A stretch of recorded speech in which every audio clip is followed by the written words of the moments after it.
সরাসরি আমাদের শ্রদ্ধেয় ফজলু ভাইয়ের কাছে চলে যাচ্ছি। আমি আসলে নার্ভাস ফিল করছি। আমি আসলে এইরকম একজন মানুষের কখনো আসলে আমি ইন্টারভিউ নেব এটাও আমি আসলে ভাবিনি। সম্ভবত একটু ওকে, হ্যাঁ, ফজলু ভাইকে আমরা পেয়েছি আবার। ফজলু ভাই, প্রথমে যেটা প্রশ্ন সেটা হচ্ছে আপনি কেমন আছেন? আমি আল্লাহর রহমতে আলহামদুলিল্লাহ ভালো আছি। শারীরিকভাবে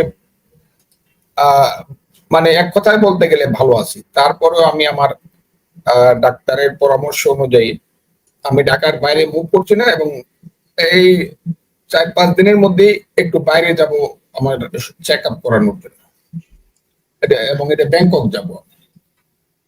জি, আপনি লাইভে আগে চিকিৎসা করতাম ইন্ডিয়াতে, মাদ্রাজে, একই চিকিৎসা, কিন্তু আজকে 2 বছর যাবত এই রাজনৈতিক কারণে যেতে পারছি না, এখনো যেতে পারছি না, কাজে আমাকে ব্যাংকক যেতে হচ্ছে।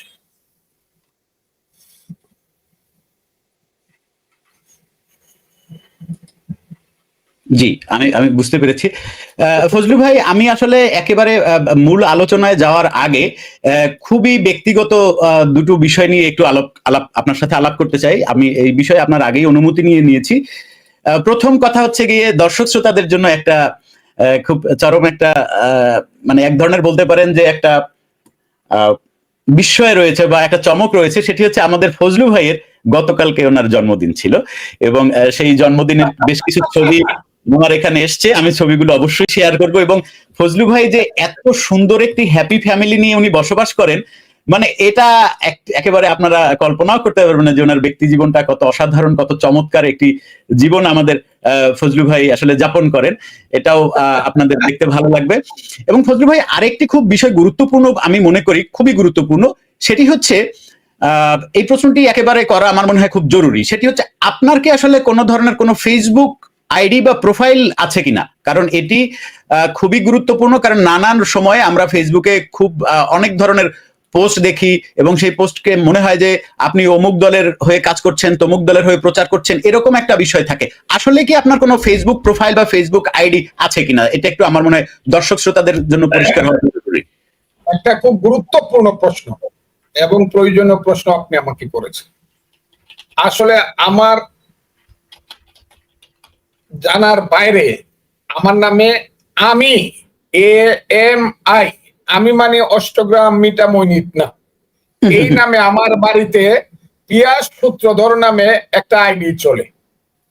আমি আর একটা আইডি আমার ছোট ছেলে অভিক রহমান, অ্যাডভোকেট ফজলুর রহমান নামে খুলেছে, যেখানে শুধু আমি আমার ও খোলার পরে একটা বক্তব্য ইতনাম মিটামো নষ্টগ্রামবাসীর জন্য শুভেচ্ছা বক্তব্য রেখেছি এই আইডি থেকে, এবং এই আইডির নাম্বার হলো 017116224। ওইটা আছে, কিন্তু ওইটা আমার, এটা শুধু আমার এলাকার জন্য আমি ব্যবহার করি। একবার একটা বক্তৃতা করছি ওইটা দিয়ে। আর আমি নামে একটা আইডি চালায়, আমার বাড়িতে একটি ছেলে থাকে পিয়াস সূত্রধর, আমার সবকিছু দেখে সে চালায়। এর বাইরে যে আইডি গুলো আছে, এটা কারা চালায় আমি এটার ব্যাপারে জিডি করছি, মামলা করছি, একবার ধরছি।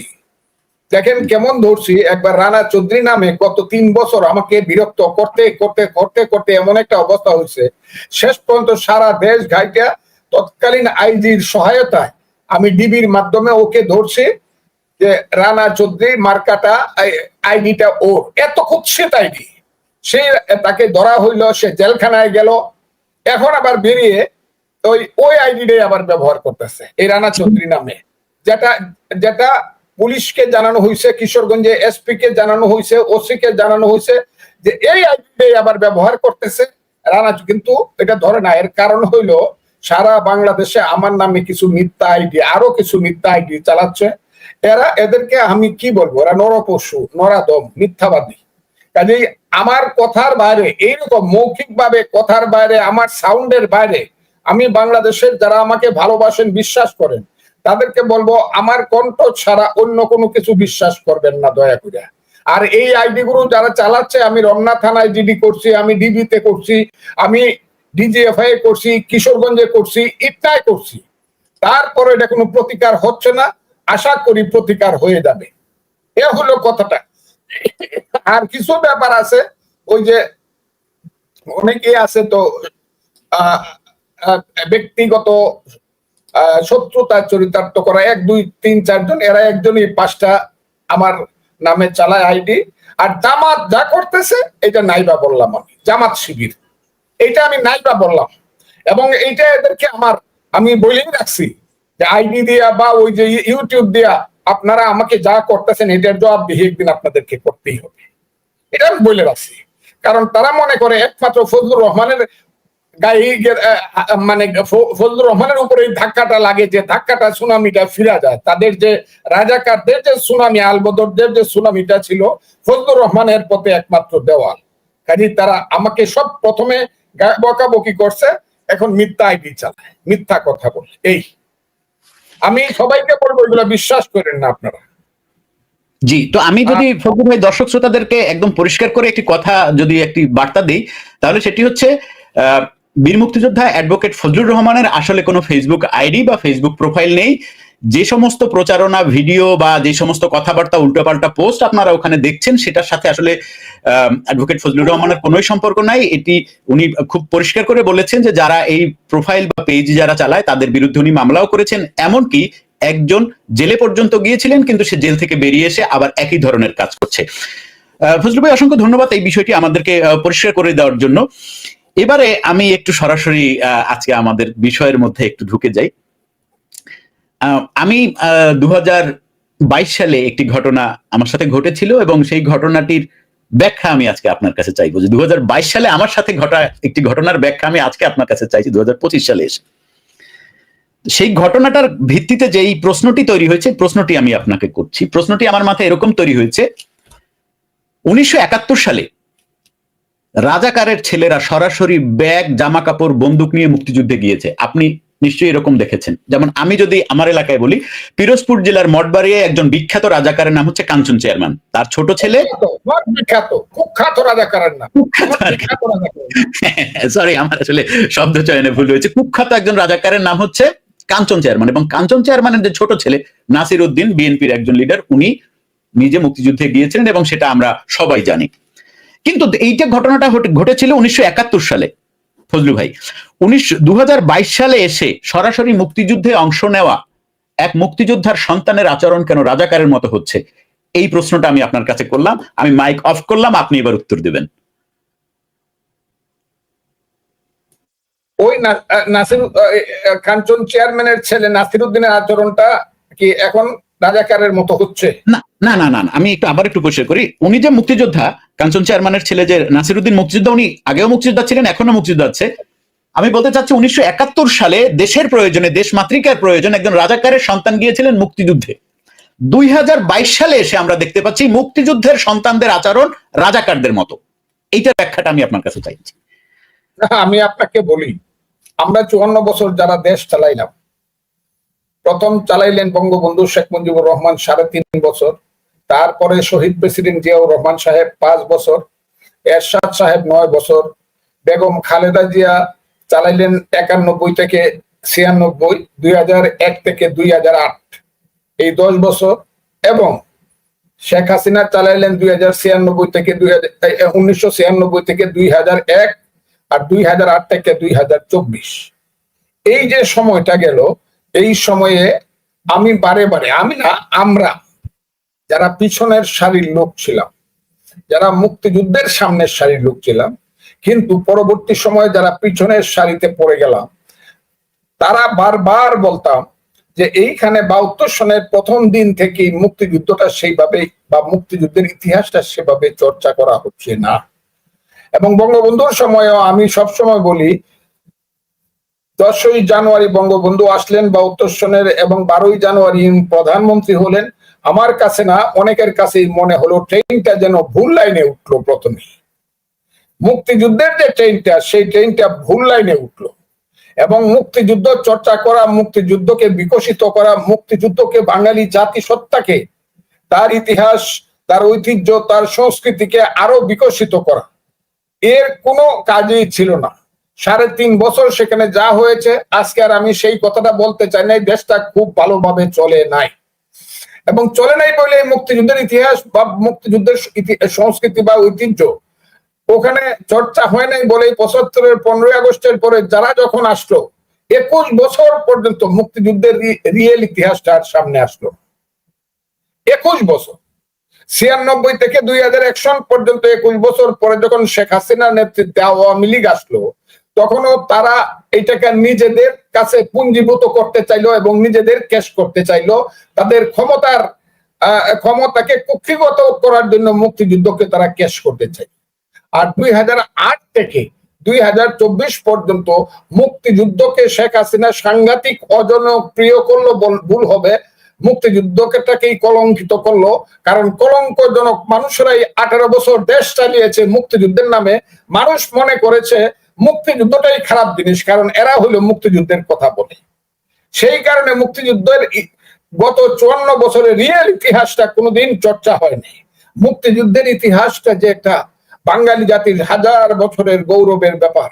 পাল বংশের পরে যে বাঙালি জাতির মুক্তিযুদ্ধের স্বপ্ন আস্তে আস্তে বিলীন হয়ে গিয়েছিল সেন বংশের আমলে, পরবর্তী সময়ে তুর্কিদের আমলে, মধ্যবর্তী সময়ে হুসেন শাহ, আলাউদ্দিন হুসেন শাহ এই সময়ে ঐশ সুলতানি আমলে কিছুটা তাদের মতো করে মধ্যযুগীয় ভাবে যদিও বাংলা এবং বাঙালি অনেকটা এগিয়ে ছিল এবং একটা সূর্যের আলো দেখেছিল বাঙালি জাতীয়তাবাদের পক্ষে। পরবর্তী সময়ে বাংলার 12 ভূঁইয়ারও সেই পক্ষেই ছিলেন। কিন্তু মুঘলরা এসে আস্তে আস্তে আস্তে আস্তে আবার তাদের সংস্কৃতিকে চাপিয়ে দেওয়ার জন্য বাঙালি সংস্কৃতি, বাঙালি সাহিত্য, বাঙালি ইতিহাসকে অবদমিত করেছে। এবং অবদমিত করার পরিণামে মুঘল থাকতেই বাংলায় যে ঘটনাটা ঘটলো 1757 সনে, তখনও মুঘল সম্রাট কিন্তু আছে দিল্লির সিংহাসনে, কিন্তু বাংলা হয়ে গেল ব্রিটিশের পরাধীন। ইস্ট ইন্ডিয়া কোম্পানি মীর জাফরের বিশ্বাসঘাতকতায় পলাশির প্রান্তরে বাংলার স্বাধীনতার সূর্যকে অস্তমিত করে মীর জাফরকে নামে মাত্র নবাব রেখে ইস্ট ইন্ডিয়া কোম্পানি লর্ড ক্লাইভের নেতৃত্বে দেশ চালাইতে শুরু করলো। ভারত যখন দিল্লি পরাধীন হওয়ার 100 বছর আগে কিন্তু মুর্শিদাবাদ পরাধীন হয়েছে, এটা কেউ বুঝতেই চায় না। সবাই মনে করে 200 বছর নাকি ভারত, না, 200 বছর ভারত পরাধীন ছিল মাত্র 90 বছর দিল্লি বা ভারতবর্ষ, আর বাংলা পরাধীন ছিল 190 বছর। ওদের পরাধীনতা এবং আমাদের পরাধীনতার মধ্যে ডিফারেন্স আছে। এই যে 200 বছরের আমাদের পরাধীনতার কারণে আমাদের মন মানসিকতা, আমাদের বিবেক, আমাদের বুদ্ধি, আমাদের চেতনা এমন ভাবে অবলুপ্ত হয়ে গিয়েছিল, আমরা নিজেরাও মানুষ ছিলাম বলে নিজেদেরকে মনে করতাম না। কারণ আমার রেশম শিল্প লুট হয়েছিল, আমার জামদানি শিল্প লুট হয়েছিল, আমার মসলিন শিল্প যারা তৈরি করতো তাদের হাতের আঙ্গুল কেটে দেওয়া হয়েছিল।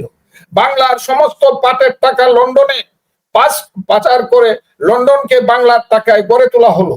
এইভাবে বাংলা এক সময় টাকা হইতো, ছাপানো হইতে দক্ষিণ পূর্ব এসে একটা মাত্র টাকশালে, যে টাকশালের মালিক ছিল মহাতব চাঁদ জগৎ শেঠ। সেই বাংলা এমন দরিদ্র হলো যে 1774 সনে বাংলায়, 1757 সনে পরাধীন হইল, 1774 সন, মাত্র 17 বছর পরে এই বাংলায় এমন একটা দুর্ভিক্ষ হইল যাকে বলা হয় 74-এর মন্বন্তর। এবং সেইখানে তখনকার সময়ের মতো করে 1/3 লোক, মানে 3 কোটির মতো লোক বাংলায় মারা গেল না খেয়ে। এই যে হয়ে গেল গরিব বাংলা, এবং সেই গরিবের উপর শাসন এবং শোষণ, ব্রিটিশের অত্যাচার এবং ব্রিটিশের সেই ঘুরদৌড়, সেই নীল সাহেবদের অত্যাচার, দিনের পর দিন, রাতের পর রাত, মাসের পর মাস, বছরের পর বছর, 100 বছর, 200 বছর সেই অত্যাচারে জর্জরিত হয়েছে বাঙালি জাতি। তাদের বিরুদ্ধে প্রথমে স্বাধীনতার জন্য যুদ্ধ করেছে ফকির মজনু শাহ, যুদ্ধ করেছে রংপুরের নুরুল দিন, যুদ্ধ করেছে তিতুমির, যুদ্ধ করেছে হাজি শরীয়তুল্লাহ, আরো অনেক বাঙালির সন্তান। সেই যুদ্ধ করতে করতে তারা নিজেরা শহীদ হয়েছে, মৃত্যুবরণ করেছে। বাংলার স্বাধীনতা তারা দেখে যেতে পারে নাই।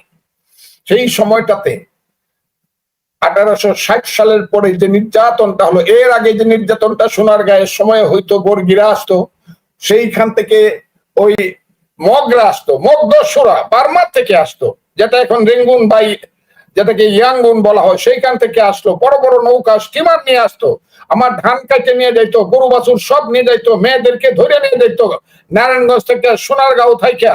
সেই যে বাংলা, সেই বাংলায় নীল সাহেবদের অত্যাচারে জর্জরিত হয়ে আমাদের মায়েরা বোনেরা একটা আমি থেকে প্রবাদ বাক্য হিসাবে বলি, ছেলে ঘুমালো, পাড়া জোড়ালো, বর্গি এলো দেশে বলে বলে চোখের পানি ফেলতো। সেই আমার মা বোনেরা, মুসলমান মায়েরা নামাজ পড়ে খোদার কাছে প্রার্থনা করছে, হে খোদা আমাদেরকে এমন এক মৃতের সন্তান দাও, যে সন্তান আমাদেরকে বিদেশিদের অত্যাচার থেকে, মগ দস্যু, নীল সাহেব দস্যুদের লুণ্ঠন থেকে আমাদেরকে মুক্তি দেবে। বাংলার হিন্দু মায়েরা সন্ধ্যাবেলায় তুলসী তলায় প্রদীপ জ্বালিয়ে ভগবানের কাছে প্রার্থনা করেছে, হে ভগবান আমাদেরকে এমন এক মৃত সন্তান দাও যারা পরাধীনতা থেকে আমাদেরকে স্বাধীনতা এনে দিবে, বাংলার পূর্ব আকাশে যারা স্বাধীনতার সূর্য তুলে দিবে। যুদ্ধ হয়েছে, মধ্যযুগে হয়েছে, ব্রিটিশের বিরুদ্ধে হয়েছে, এবং আধুনিক যুগে আমরা যুদ্ধ করেছি। তখন আমাদেরকে গণতন্ত্রের জন্য একটু সুবাস আসলো। 1862 থেকে 1874 ছাত্র সংগঠন হলো প্রথম ভারতবর্ষে, যার নাম স্টুডেন্টস ফেডারেশন অফ ইন্ডিয়া, যার প্রেসিডেন্ট ছিলেন আনন্দ মোহন বোস, সেক্রেটারি ছিলেন সুরেন্দ্রনাথ ব্যানার্জি। তারপরে 1885 সনে কংগ্রেস, ভারতীয় কংগ্রেস নামে একটা সংগঠন হয়েছিল, রাজনৈতিক সংগঠন, যার প্রেসিডেন্ট ছিল প্রথম প্রেসিডেন্ট একজন বাঙালি, তার নাম ওয়াইসি ব্যানার্জি। সেই কংগ্রেস 1885 সনের প্রতিষ্ঠা হওয়ার পরে তার ঠিক 21 বছর পরে এই ভারতবর্ষে আরেকটা সংগঠন প্রতিষ্ঠিত হয়েছিল, তার নাম ছিল ভারতীয় মুসলিম লীগ, যেটা ঢাকায় প্রতিষ্ঠিত হয়েছিল নওয়াব সলিমুল্লাহর নেতৃত্বে। এর আগেই বাংলায় বঙ্গভঙ্গের বিরুদ্ধে যুদ্ধ হয়েছিল, স্বদেশী আন্দোলন হয়েছিল, যুগান্তর অনুশীলনের আন্দোলন হয়েছিল, বাংলার ছেলেরা যুদ্ধে যুদ্ধে ভারতকে স্বাধীন করার জন্য যুদ্ধ করেছিল। ক্ষুদিরাম, প্রফুল্ল চাকির মতো ছেলেরা ফাঁসির মঞ্চে গিয়েছিল, একবার বিদায় দেও মা ঘুরে আসি বলে গান হয়েছিল এই দেশে।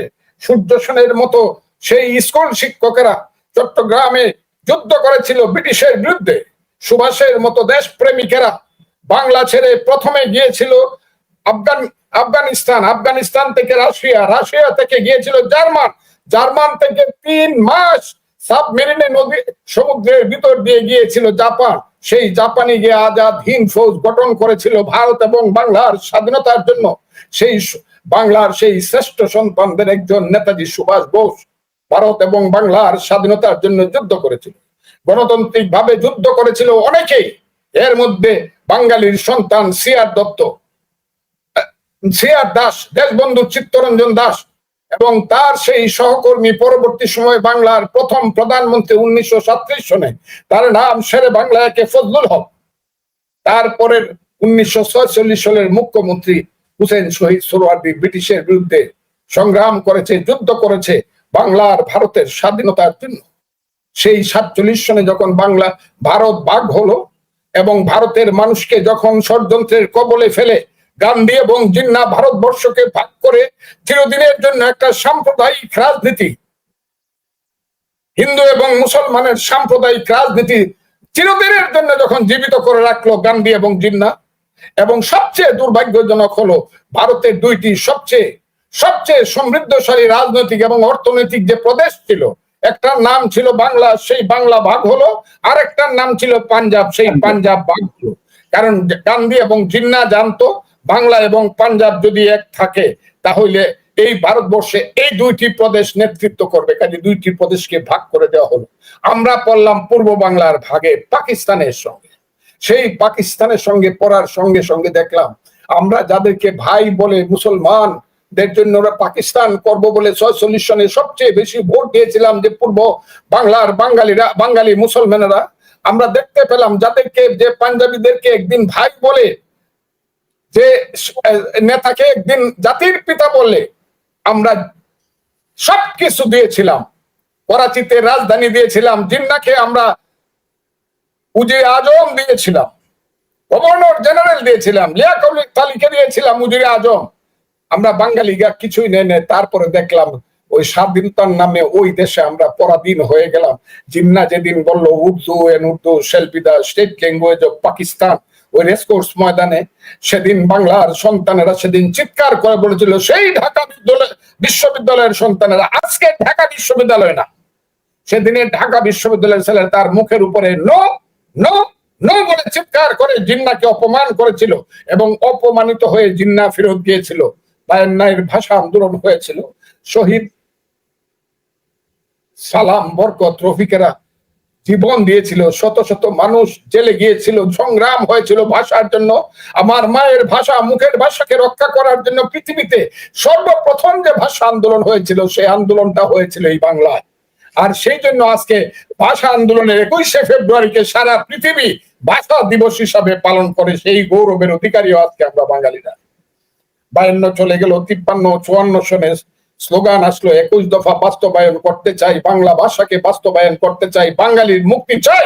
সেই স্লোগানে উজ্জীবিত হয়ে সেদিন যুক্ত ফ্রন্ট হয়েছিল। সেই যুক্ত ফ্রন্টের নেতা ছিল হক ভাসানী সোহরাওয়ার্দী। সেই হক ভাসানী সোহরাওয়ার্দীর নেতৃত্বে যুক্ত ফ্রন্ট জয়লাভ করেছিল। চক্রান্তের কারণে ক্ষমতায় থাকতে পারে নাই। আইয়ুব খান মার্শাল দিয়ে 10 বছর বাংলার মানুষকে গোলাম করে রেখেছিল। সে আইয়ুব খানের 10 বছরে 62 সনের শিক্ষা আন্দোলন, 64 শিক্ষা আন্দোলন। শিক্ষা কোনো পণ্য নয়, শিক্ষা আমার অধিকার। সেই যে অধিকারের আন্দোলন করতে গিয়ে রক্ত দিয়েছিল গন্ডায় গন্ডায় বাংলার ছেলেরা। আর তারই পরিণতি হিসাবে বাংলার এক বীর, ইতিহাসের প্রয়োজনে ইতিহাস যাকে সৃষ্টি করেছিল বাংলার, সেই বীর বঙ্গবন্ধু শেখ মুজিবুর রহমান 6 দফা দিয়েছিলেন। 6 দফার মূল কথা ছিল, পাকিস্তানিরা আমাকে লুট করে নিয়ে যাচ্ছে, আমার বাংলা শ্মশান করছে, আমার সোনার বাংলাকে লুট করছে, আমি সোনার বাংলার অধিকার চাই। সেই অধিকারের প্রশ্নেই তখন প্রথম স্লোগান এসেছিল, তুমি কে আমি কে, বাঙালি বাঙালি। 6 দফার স্লোগান। সেই 6 দফার স্লোগানে যখন মুখরিত বাংলা, তখন শেখ মুজিবকে জেলে নিয়ে যাওয়া হলো। 69-এর 22শে ফেব্রুয়ারির আগে আর উনি ছাড়া পান না, 66 সনে জেলে গেল। আর অপরদিকে ছাত্ররা 69-এর গণ অভ্যুত্থান করলো। সেই গণ অভ্যুত্থানের স্লোগান আসলো, তোমার আমার ঠিকানা পদ্মা মেঘনা যমুনা, রক্ত সূর্য উঠেছে, বীর বাঙালি জেগেছে। সেই স্লোগানে বাঙালি ছাত্ররা জনতা জয়লাভ করলো, আইয়ুব খানকে বিদায় করলো। সেই আইয়ুব শাহীর পতন হলো। সেই পতনের মধ্য দিয়ে পাকিস্তানে একটা সামরিক শাসন আসলো ইয়াহিয়া খানের নেতৃত্বে, জেনারেল ইয়াহিয়ার নেতৃত্বে। কিন্তু সেদিন শেখ মুজিব আঙ্গুল তুলে বলেছিল, 1 বছরের বেশি আমি সামরিক শাসন মানবো না, নির্বাচন দাও। এবং বাধ্য হয়ে ইয়াহিয়া খান নির্বাচন দিয়েছিল। এবং 1970 সালের নির্বাচনে সারা বাংলায় নয়, সারা পাকিস্তানে শেখ মুজিবুর রহমান মেজরিটি হয়েছিল। বাংলার 162টা পার্লামেন্ট সিটের মধ্যে 160টা সিট পেয়েছিল আওয়ামী লীগ। আর 5টা পার্লামেন্ট সিটের মধ্যে মহিলাদের মধ্যে 5টাই পেয়েছিল আওয়ামী লীগ। 166, 300-র মধ্যে 166টা সিট পেয়ে সারা পাকিস্তানে মেজরিটি হলো এই বাংলার শেখ মুজিবের নেতৃত্বে বাঙালি জাতি। কিন্তু পাকিস্তানিরা সেদিন ক্ষমতা দেয় নাই। পাকিস্তানের সেই এহিয়া ভুট্টো টিক্কা খানারা ষড়যন্ত্র করেছিল। আর সেই ষড়যন্ত্রের পরিণামে একটা পর্যায়ে এসে ছাত্ররা স্বাধীনতার পতাকা তুলেছিল 2রা মার্চ। আসম আব্দুর রব, শাহজাহান সিরাজ, নূরে আলম সিদ্দিকী, আব্দুল কুদ্দুস মাখনের নেতৃত্বে আমি একজন ভাগ্যবান কর্মী। সেই অনুষ্ঠানে থাকার সৌভাগ্য আমার হয়েছিল, কারণ আমি তখন ঢাকা বিশ্ববিদ্যালয়ের ছাত্র ছিলাম। আমি সেই কারণে বলছি, সেই ফ্ল্যাগ উড়ার মাত্র 5 দিন পরেই রেসকোর্স ময়দানে বঙ্গবন্ধু শেখ মুজিবুর রহমান বলেছিল, সেই কথাগুলো আজকে বললে অনেকে মনে করে আমি আওয়ামী লীগের কথা বলি না, আমি ইতিহাসের কথা বলি। বলেছিল, প্রত্যেক ঘরে ঘরে দুর্গ গড়ে তুলো, তোমাদের যা কিছু আছে তাই নিয়ে শত্রুর মোকাবেলা করতে হবে। বলেছিলেন, আমি যদি হুকুম দেবার নাও পারি, তোমরা সব বন্ধ করে দেবে, আমরা ভাতে মারবো, আমরা পানিতে মারবো। এবারের সংগ্রাম আমাদের মুক্তির সংগ্রাম, এবারের সংগ্রাম স্বাধীনতার সংগ্রাম। 7ই মার্চের সে 18 দিন পরে আসলো সেই কালো রাত। যে কালো রাতে, যে নিশিরাতে টিক্কা খানের, ইয়াহিয়া খানের নির্দেশে, টিক্কা খানের নেতৃত্বে এবং খাদেম হোসেন রাজার প্রত্যক্ষ পরিচালনায় ঢাকা সহ ঢাকার সমস্ত রাজধানীতে অপারেশন শুরু হলো। বাংলার প্রত্যেকটা ডিভিশনাল হেডকোয়ার্টারে শুরু হলো, প্রত্যেকটা মিলিটারি ক্যাম্পে শুরু হলো। শত শত পুলিশকে হত্যা করলো, শত শত ইপিআর কে হত্যা করলো, বাঙালি ইপিআর কে, হাজার হাজার মানুষকে হত্যা করলো। 5 দিনে 5 লক্ষ লোককে হত্যা করে বাংলায় রক্তের সাগর সৃষ্টি করলো। এবং সেই রক্তের সাগরে পাকিস্তান ডুবে গেল। সেই পাকিস্তানের বিরুদ্ধে যুদ্ধে গেলাম আমরা, যুদ্ধে 9 মাসের যুদ্ধে আমরা দেশকে স্বাধীন করেছিলাম। আমি তখন 23 বছরের যুবক। সেই 23 বছরের যুবকেরা, আমরা যারা হাজারে হাজারে যুদ্ধে গিয়েছে, আমি জানি আপনার পিতা একজন মুক্তিযোদ্ধা, উনি আর পৃথিবীতে নাই। আপনার পিতার আত্মাকে আমি স্যালুট জানাই। সেই সব মুক্তিযোদ্ধারা সেদিন যুদ্ধে গিয়েছিল।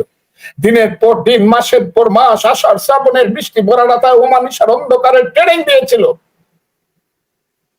বাংকারে বসে বসে পাঞ্জাবির বুকে ট্রিগার টিপেছিল, স্বপ্নে দেখেছিল দেশ যদি স্বাধীন হয় পাঞ্জাবি চলে যাবে, বাংলার পূর্বাকাশে ঝলমল করে স্বাধীনতার রক্তিম সূর্য উঠবে। এই দেশ গণতন্ত্র পায় নাই পাকিস্তানের 23 বছরে, বাংলায় গণতন্ত্র আসবে, স্বাধীন বাংলায় গণতন্ত্র আসবে।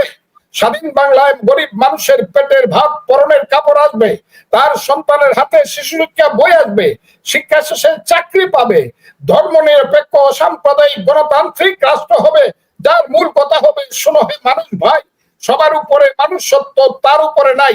বিশ্বব্যাপী আমরা বাঙালি জাতি মাথা উঁচু করে দাঁড়াবো, জ্ঞানে বিজ্ঞানে শিক্ষায় দীক্ষায় সাহিত্যে সংস্কৃতিতে আমরা পৃথিবীর বুকে মাথা উঁচু করে দাঁড়িয়ে বলবো আমরা সেই বাঙালি যারা 10,000 বছর যাবত আমরা সভ্যতার জন্য যুদ্ধ করেছি।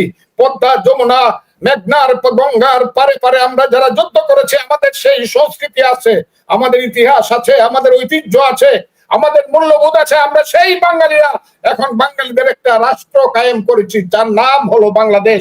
আমরা পৃথিবীর বুকে মাথা উঁচু করে দাঁড়াবো। সেই দিন আমরা সেই স্বপ্ন নিয়ে আমরা যুদ্ধ করেছিলাম ভাইয়েরা। সেই যুদ্ধে যদি আজকে কেউ বিচ্যুত হয়, সেই বিচ্যুত যদি হয়, আমি তাকে বলবো সে বাঙালি না। যদি কেউ বলে 71-এ কোনো মুক্তিযুদ্ধ হয় নাই, আমি তাকে কি বলবো? আলবদর রাজাকার বলতে বলতে মুখটা তো তিতা হয়ে গেছে, এটা তো বলবোই। এরপরেও বলবো সে বাংলার কুসন্তান। যারা 71-কে স্বীকার করে না, 30 লক্ষ মানুষের রক্তকে যারা অপমান করে, 2 লক্ষ মা বোনের সম্ভ্রমকে যারা বেইজ্জতি করে, হাজার হাজার লাখ লাখ বাড়িঘর পরে ছারখার করেও যেখানে ছাই করে দিয়েছে, তাকে যারা অস্বীকার করতে চায়, তারা মানুষ না নরাদম নরপশু, এটা আমি আজকে বলতে চাই না। তবে আমি বলতে চাই 71-এর মুক্তিযুদ্ধ হলো বাঙালির হাজার বছরের শ্রেষ্ঠ অর্জন। সেই শ্রেষ্ঠ অর্জনের নামই হলো বাংলাদেশ। আজকে সেই বাংলাদেশ অন্ধকার হয়ে গেছে। এর মতো একটা অন্ধকারের দেশ, কুয়াশাচ্ছন্ন দেশ কোথাও নাই। প্রত্যেক দিন আমি বলি, আমার প্রতিবোধ সবাই বিরক্ত হয়, এইখানে কোনো নেতৃত্ব নাই। গণতন্ত্র তো পরে, সামান্য সামাজিক নেতৃত্ব এখানে নাই, সাংস্কৃতিক নেতৃত্ব নাই, শিক্ষা প্রতিষ্ঠানের নেতৃত্ব নাই, রাষ্ট্রের নেতৃত্ব নাই, কিচ্ছু নাই এদেশে। এদেশে আছে শুধু এখনো কিছুটা বেঁচে আছে, এই দেশে একটা সামরিক বাহিনী আছে, তারাও সঠিকভাবে যে সবটা কাজ করতে পারতেছে এইটাও মানুষ মনে করে না। তবে সামরিক বাহিনীকে সম্মান করে এবং সামরিক বাহিনীও মানুষকে সম্মান করে একটা পজিশনে আপাতত দেশটাকে রাখছে। তা না হলে ইউনূস সাহেবের নেতৃত্বে এই সব লোকজনেরা যারা উপদেষ্টা নামধারী এবং উপদেষ্টার নামে যারা এই দেশের সচিবালয়ে বসেছে, তারা তো দেশটা চালাচ্ছে না, মন্ত্রণালয় চালাচ্ছে না। সেই মন্ত্রণালয় সচিবালয় গুলো এখন ডাকাতির কেন্দ্র।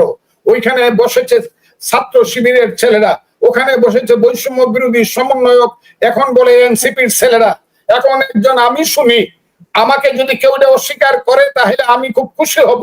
আমি শুনি একজন সেক্রেটারি, সিনিয়র সেক্রেটারি হইতে 50 কোটি টাকা লাগে, একজন ডিসি বদলি হইতে 5 কোটি 10 কোটি টাকা লাগে, একজন বড় হইতে ওয়াটার বোর্ডের চিফ ইঞ্জিনিয়ার হইতে বা অমুক হইতে কত কথা বলবো, কোটি কোটি টাকা খরচ হয়। সচিবালয়টা হয়ে গেছে দুর্নীতি এবং ডাকাতির মূল কেন্দ্র। এর নাম নাকি বাংলাদেশ। এত খারাপ, শেখ হাসিনাকে যে ফ্যাসিস্ট বলা হয়, তার সময় এত খারাপ ছিল না বাংলাদেশের সচিবালয়। এখন এই দেশে কোনো শাসন নাই, এই দেশে কোনো নেতৃত্ব নাই, এই দেশে কোনো আইন নাই, এই দেশে কোনো আদালত নাই, এই দেশে কোনো বিচার নাই, কিচ্ছু নাই। এই দেশে আজকেও দেখলাম একজনে বলছে এখন পর্যন্ত শত শত মিথ্যা মামলা হচ্ছে। এখন পর্যন্ত ওই 13 মাস হয়েছে শেখ হাসিনা চলে গেছে, এখন পর্যন্ত যদি মনে করে যে ফজলুর রহমান যে আছে এটা থাকলে পরে অসুবিধা, তার নামে একটা মামলা দিয়ে দেও, মার্ডার মামলা। এবং একবার যদি মার্ডার মামলা দিয়ে দেয় তাহলে মৃত্যু পর্যন্ত আর আমার না, আমি ফজলুর রহমান মরে যাব, আমি সিনিয়র অ্যাডভোকেট বাংলাদেশের, এটা বলে কোনো লাভ হবে না।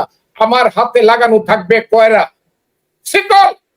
মৃত্যুর সময় আমার হাতে থাকবে শিকল। যেটা আমি দেখছি, ওই যে একজন শিল্পমন্ত্রী, সে খারাপ ছিল কি ভালো ছিল, সেই ইলেকশনের দুর্নীতি করে কি করে নাই, তার বাড়িটা আমার বাড়ির পাশে, কিশোরগঞ্জের পাশেই মনোহরদী এবং বেলাবো। আমি সেই নুরুল মজিদ হুমায়ুনকে এখন থেকে চিনি না, এখন থেকে 50 বছর আগে থেকে আমি নুরুল মজিদ হুমায়ুনকে চিনি, মুক্তিযুদ্ধের সময় থেকে। উনি একজন প্রকৃষ্ট এবং সৎ মুক্তিযোদ্ধা ছিলেন। আমি যদি বলি, উনার মতো একটা পরিবার বাংলাদেশে খুব কম আছে। উনার বাবার নাম হলো মুজিদ শাহ, আব্দুল মুজিদ। আমি আবারও বলি, উনার বাবার নাম হলো আব্দুল মুজিদ। 70 বছর আগে উনার বাবা ছিল বাংলাদেশের শ্রেষ্ঠ উকিল, পূর্ব পাকিস্তানের শ্রেষ্ঠ উকিল। বুঝবেন কথাটা? তার নাম আব্দুল মজিদ। বহু বড় বড় মানুষ আব্দুল মজিদ সাহেবের জুনিয়র হয়ে বড় উকিল হয়েছে। তারই ছেলে নুরুল মজিদ হুমায়ুন। ভিক্ষুকের ছেলে না, ধান্দাবাজের ছেলে না, দাউদ মাতবরের ছেলে না।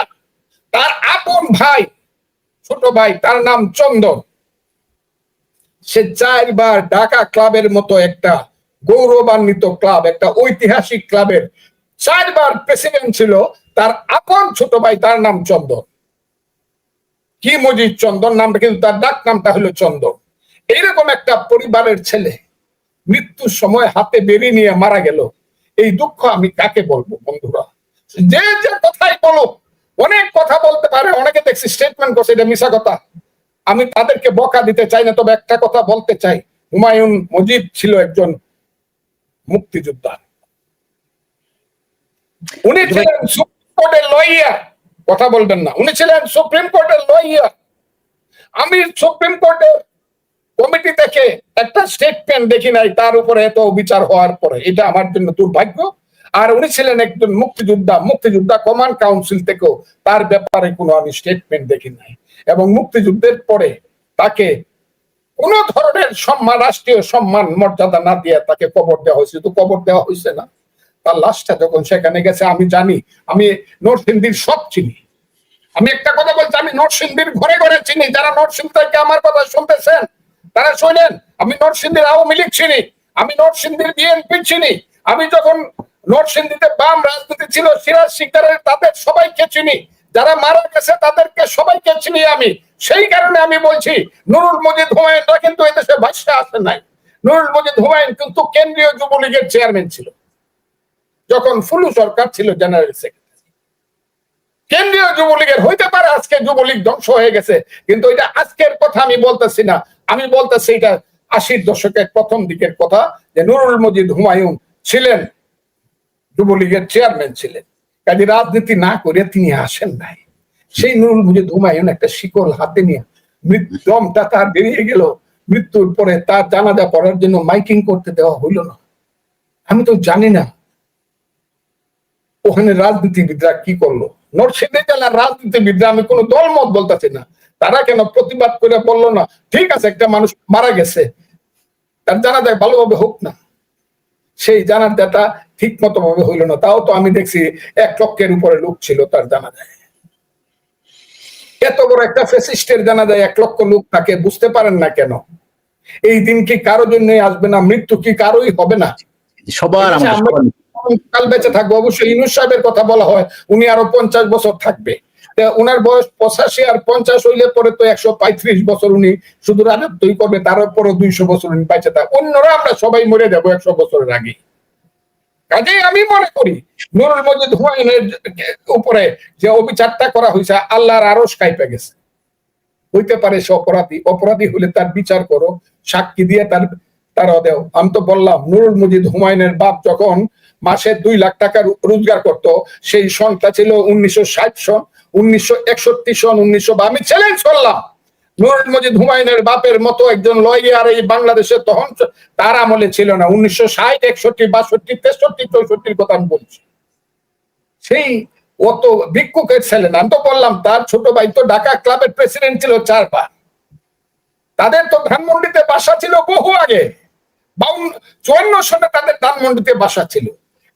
ভিক্ষা করে মরে গেছে গান না। এইটাই দেশে হওয়া উচিত না, এবং অন্যদের বেলায় হওয়া উচিত না। আমি যখন যদি বেঁচে থাকি, অন্য কারো বেলায় যদি এই ঘটনাটা ঘটে, এখন যারা কি করতেছে, মন্ত্রিত্ব করতেছে, বা এদেরকে কি বলা হয়, উপদেষ্টা, তাদেরকেও যদি কেউ ফজলুর রহমান প্রথম প্রতিবাদ করব।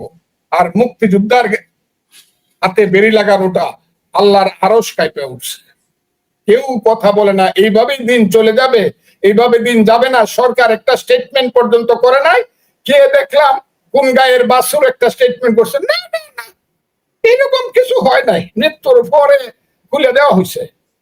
এবং এই যে আমি তো বলতেছি যে কোনো ভালো মানুষ জেলে গেলে জেল থেকে মরে বাইরিব, কারণ হইলো জেলগুলা সব দখল করে রাখছে, জেল না হসপিটাল গুলা সব দখল করে রাখছে জামাত। হসপিটালের ডাইরেক্টররা যারা তারা জামাতের লোক। আমার কাছে যা খবর আছে, কাজে জেলখানার যারা চিকিৎসা করতে আসে তারা মনে করে এই লোকটা মরে গেলে গাই ভালো। এটা আমাকে অনেকে ভাই এখানে অ্যান্টি লিবারেশন ফোর্সেস। ফজলু ভাই আমার এখানে একটা একদম সরাসরি আপনাকে একটা প্রশ্ন করার জায়গা তৈরি হয়েছে, সেটি হচ্ছে আমরা দেখেছি যে 5 আগস্ট পরবর্তীতে বাংলাদেশের সবচেয়ে গুরুত্বপূর্ণ জায়গা যেগুলো রয়েছে, সেই ইউনিভার্সিটি থেকে শুরু করে হসপিটাল, এই জায়গাগুলোতে এক ধরনের একটা দখলবাজির একটা ব্যাপার রয়েছে এবং সেটি কোর্ট চত্বর থেকে শুরু করে সব জায়গায়, এটি আপনি খুব ভালো জানেন। এবং এই দখলের বেশিরভাগটাই আসলে দখল করেছে জামায়াত ইসলাম। কিন্তু আপনি যে তথ্যটি দিলেন সেটি হচ্ছে এক ধরনের, এই তথ্যটাকে যদি আমরা একটু ইন্টারপ্রেট করি তাহলে ব্যাপারটা এরকম দাঁড়ায় যে মুক্তিযুদ্ধের সপক্ষের যত বন্দী রয়েছে তাদের উদ্দেশ্যে জামাত একটা উদ্দেশ্য প্রণোদিত কিলিং মিশন চালাচ্ছে, এটাকে আমি বলতে পারি আমার জায়গা থেকে? আমি এটা বলতে চাই না জামাত কিলিং মিশন চালাচ্ছে, এটা বলবো না। তবে আমার ধারণা হলো যেহেতু হসপিটাল গুলা জামাত দখল করে, সরকারি হসপিটাল গুলার যে নেতৃত্ব, ডাক্তারি নেতৃত্ব যেটা, এটা জামাত দখল করে রাখছে। এটা বিএনপি, ওই যে বিএনপির যে কি দেব, তারা কিছুই করতে পারে না, তারা পিছে পিছে হাঁটে। জামাত যেহেতু দখল করে রাখছে, কাজেই যখন কোন মুক্তিযোদ্ধা যখন জেল থেকে হসপিটালে আসে তার সঠিক ট্রিটমেন্ট হবে, এটা আমি বিশ্বাস করি না। তারা মনে করবো ওইগুলা চলে গেলেই ভালো। এটা খুবই গুরুত্বপূর্ণ একটি কথা বলেছেন ফজলু ভাই। একটি বিষয় নিয়ে আমি একটু আপনার সাথে কথা বলতে চাই, সেটি হচ্ছে আপনি যে একটু আগে একটি কথা বললেন যে যদি যারা বর্তমানে সচিব, মন্ত্রণালয়ের উপদেষ্টা বা মন্ত্রীর দায়িত্বে রয়েছেন তাদের সাথেও যদি এরকম আচরণ করা হয় তাহলে আমি ফজলুর রহমান প্রথমে আমি আন্দোলনে নামবো। আমরা কিন্তু আপনার এই ধরনের আচরণ আগেও দেখেছি, বেশ কয়েকবার দেখেছি, এবং যে কারণে হয়তো এই দিন লাইভে যদি আমি সব মন্তব্য তো দেখানো যাচ্ছে না, আপনার রাজনৈতিক মতাদর্শের বিরোধী যে সমস্ত লোকজন রয়েছে তারাও কিন্তু সবাই ফজলু ভাই করছে। এটা কিন্তু এই ভালোবাসাটা কিন্তু পাওয়া, এটা অর্জন করা যায়, এটা অর্জনের জিনিস। ফজলু ভাই আমি একটি পোস্ট দিয়েছিলাম আপনাকে নিয়ে, আপনি সম্ভবত একটি স্টেটমেন্ট দিয়েছিলেন, এরকম হয়তো কোনো কোথাও বলেছিলেন, সেটি হচ্ছে সেই ফারিয়ার পক্ষে লড়তে চান ফজলুর রহমান। এবং আমি যে পোস্টটি করেছি, পোস্টটি একটু আমি আপনাকে শোনাই। গতকাল ফজলু ভাইকে মেসেজ পাঠানোর 10 সেকেন্ডের মধ্যে উনি ফোন ব্যাক করলেন। পুরোটা সময় কথা বুঝে বুঝলাম যে ওনার মধ্যে একটা ফাদারহুড ব্যাপার আছে।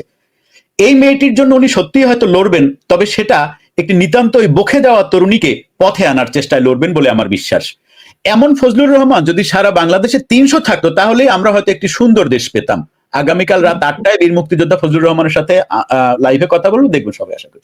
ফজলু ভাই এই হাহাকারটা কেন, আমার মতো একজন তরুণের এই হাহাকার কেন যে একটা ফজলুকে নিয়ে আমরা যেভাবে কাড়াকাড়ি করছি, কেন আমাদের সংসদে বিভিন্ন দল মিলিয়েও 300 তো দূরের কথা, মানে 100 ফজলুকেও কেন পাচ্ছি না? মানে যেই মানুষটা যে দলেই থাক। আমি একটা উত্তর দিব। এই দেশে জামাত 5ই আগস্টের পরে যা করতেছে, আমি জানি না একদিন তারা অনুশোচনা করবে কিনা তাদের আজকের কর্মের জন্য।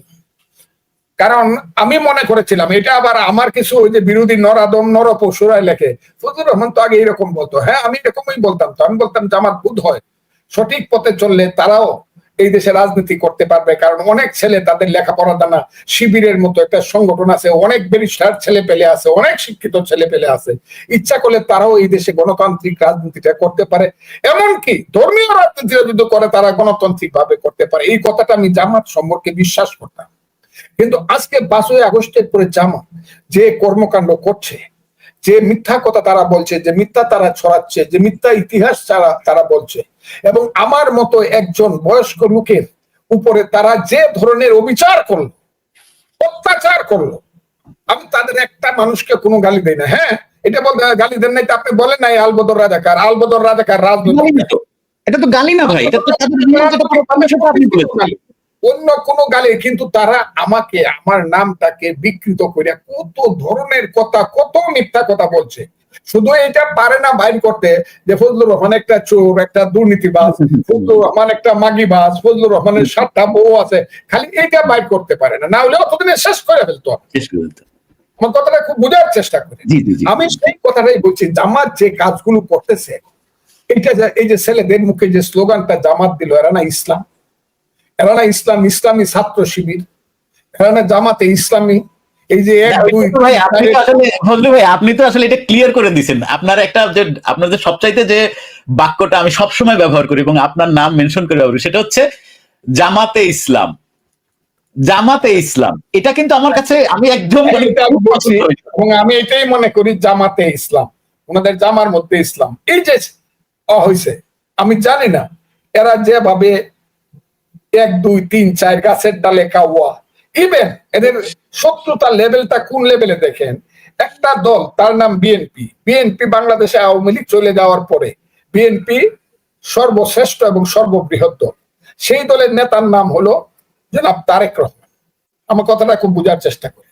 সেই তারেক রহমান, যাই হোক, উনি তো শহীদ জিয়ার ছেলে, যে শহীদ জিয়া বলেছিলেন I major Zia do hereby declare the independence of Bangladesh on behalf of Bangabandhu Sheikh, on behalf of our great leader Bangabandhu Sheikh Mujib. সেই শহীদ জিয়ার ছেলে, যে শহীদ জিয়া রাষ্ট্র খালেদা জিয়ার ছেলে, তারা পাশ করে প্রথম স্লোগানটা কি দিল দেখেন তো, এই তারেক রহমান জানোনি, হ্যাঁ শুনছনি, অমুক হয়েছে অমুকের ভিপি, ডাকসুর ভিপিকের নাম কি তুমি জানোনি? কেন তারেক রহমান জানতে এইভাবে তারেক রহমানকে অপমান করে কথা বলতে হবে কেন? এত বড় উদ্যত্ত কেন?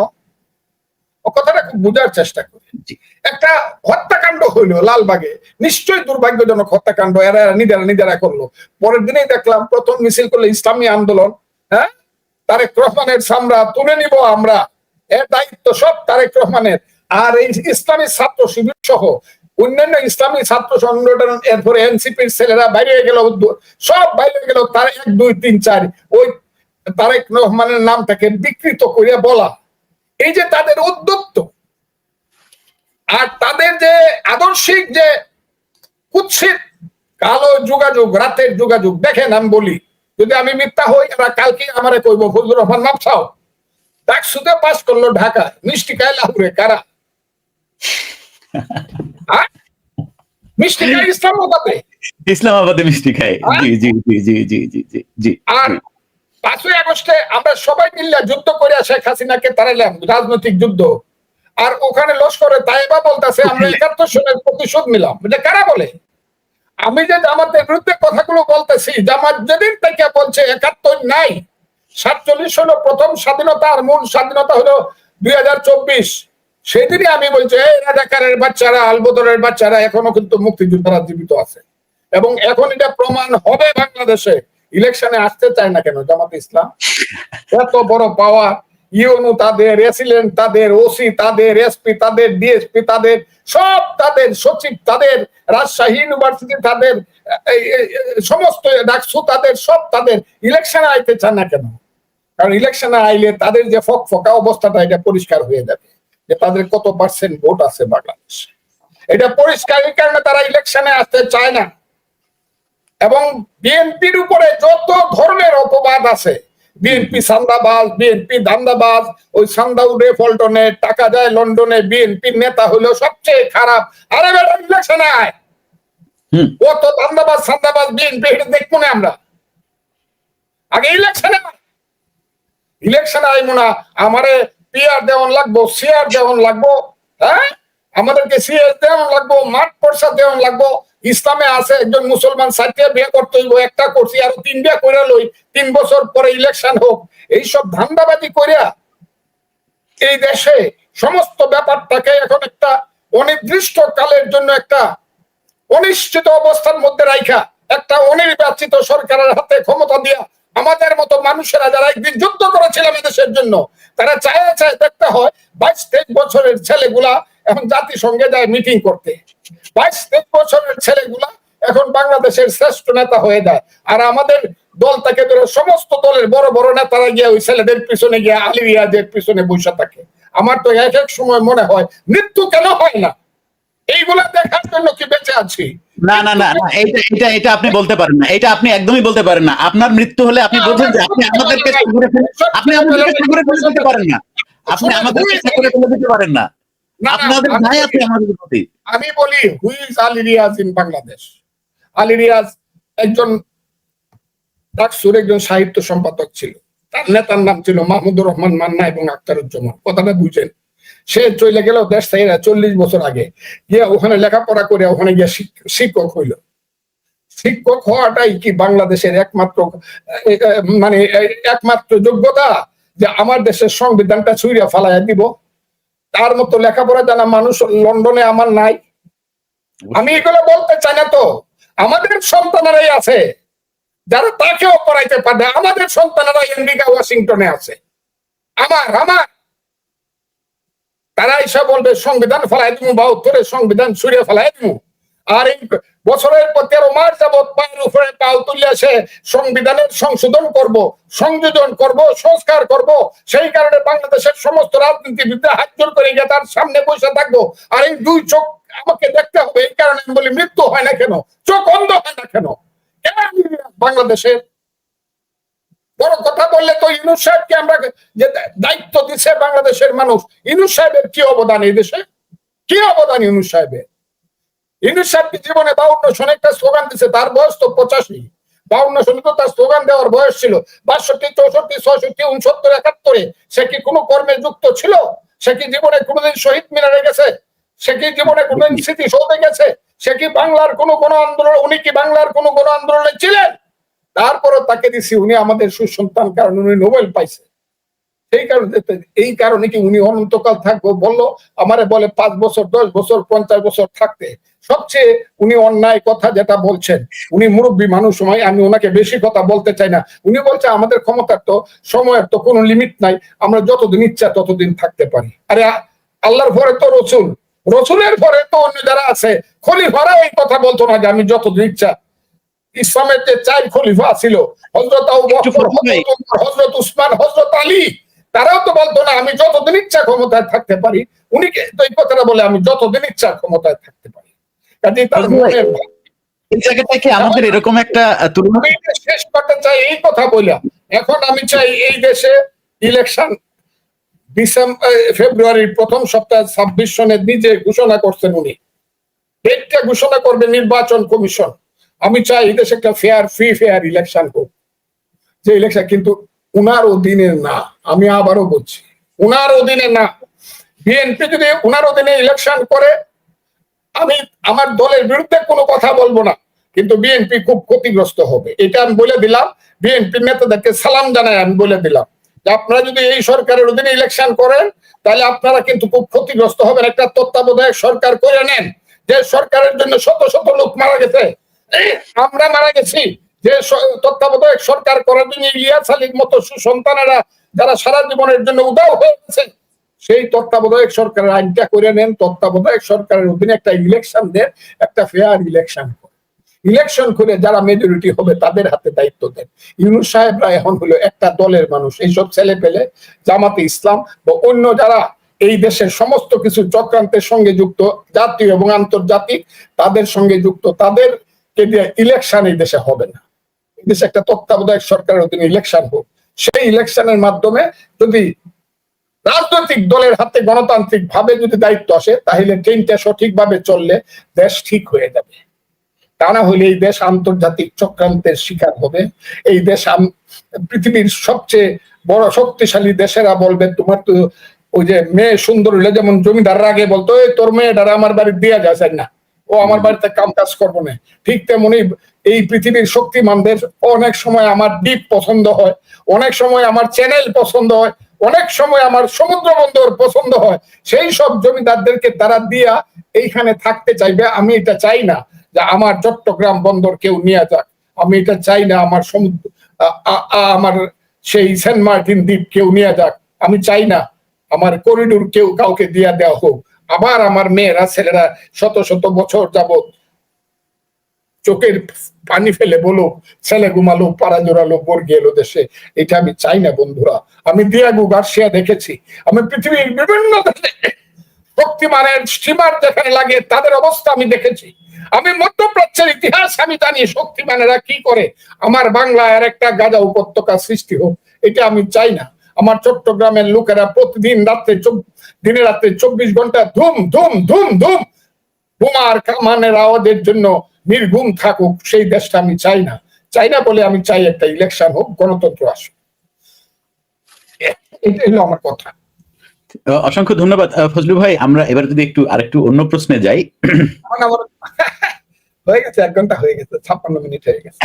না ফজলু ভাই, আপনাকে 56 দিন রাখলেও মানে কি বলবো ফজলু ভাই, একটি প্রশ্ন অটোমেটিক আমাদের মাথায় চলে আসে, সেটি হচ্ছে শেখ হাসিনা বা ধরেন বিগত যে সরকার ছিল, সেই সরকারের যে ব্যাপারটা ছিল সেটি হচ্ছে তারা শেষ দিকে নির্বাচনগুলো নিয়ে অবশ্যই আমাদের অনেক স্বচ্ছতা নিয়ে অনেক বড় ধরনের প্রশ্ন আছে, এবং যে কারণে আসলে 2024 সালের যেই আন্দোলন তৈরি হয়েছিল বা যে আন্দোলন হয়েছিল এবং যে সরকারের পতন হয়েছে, আরেকটা নতুন সরকার, নতুন ভাবনার উদয় হয়েছে।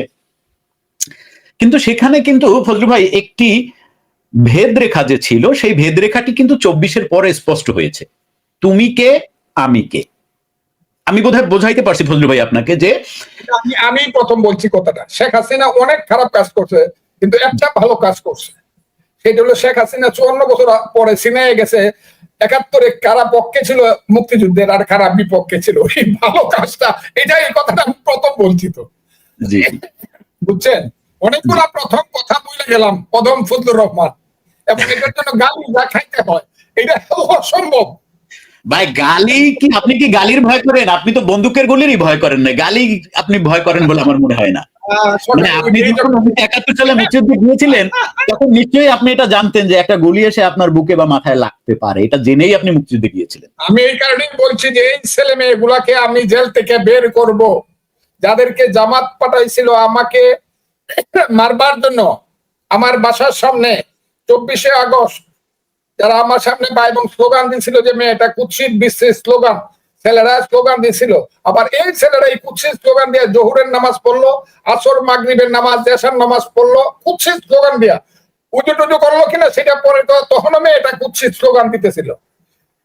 আমি না, এই যে ধর্মের সঙ্গে প্রতারণা করা, ধর্মের সঙ্গে মস্করা করা, তুমি একজন চোর, তুমি একজন সন্ত্রাসী, তুমি একজন বিশ্বের শ্রেণীর অমানুষের পর্যায়ে পড়ো, আবার মানুষকে দেখায় দেখায় নমাজে পড়ো। সেই যে আমি এই কথাটা বলছি, আমার কথাটা হইতেছে এই কারণে তো আমি বলি দেশটাকে ভালো করতে হবে।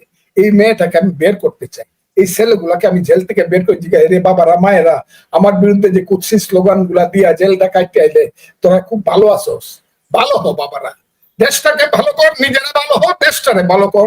এই কারণে আমি ছেলে মেয়েগুলাকে, যদি হাইকোর্টে তারা আমার কাছে আসে, তাদের আত্মীয় স্বজনেরা, আমি শুনছি মেয়েটাকে নাকি মেয়েটার বাপ নাকি তাকে ত্যায্য করে দিছে, আমি তাকে, তার বাপকেও বলবো আপনি এই কাজটি করেন না, এগুলোর ভুল পথে নিচ্ছে জামাত শিবির এবং স্বাধীনতা বিরোধী শক্তি, আপনি এই কাজটি করেন না, আসেন সবাই মিলে ছেলেগুলোকে আগে ভালো করি। কথাটা এটা, এবং আমার মনে হচ্ছে আমার কথায় কিছু কাজ হইতেছে।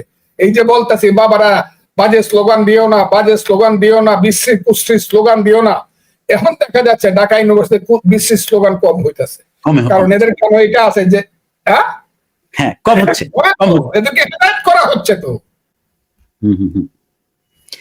ফজলু ভাই, আমি আসলে সত্যি কথা বলতে, শেখ হাসিনার কথাটা যে জিজ্ঞাসা করলেন এটা উত্তর দিই। শেখ হাসিনার কথা, শেখ হাসিনা হইল she is the main part of this day, of history of this day. এই 2008 সন থেকে 2000 আজকের 25 সন, আজকে কত তারিখ? আজকে হলো নভেম্বর, অক্টোবরের 4 তারিখ ভাই, অক্টোবরের 4 তারিখ। 8 সনের 30শে ডিসেম্বর থেকে অক্টোবরের 4 তারিখ পর্যন্ত মেন হাসিনা একটা পার্ট, এবং মেন পার্ট একদিকে। ওই ইতিহাস যদি বলতে চাই 5 ঘন্টা সময় লাগবে।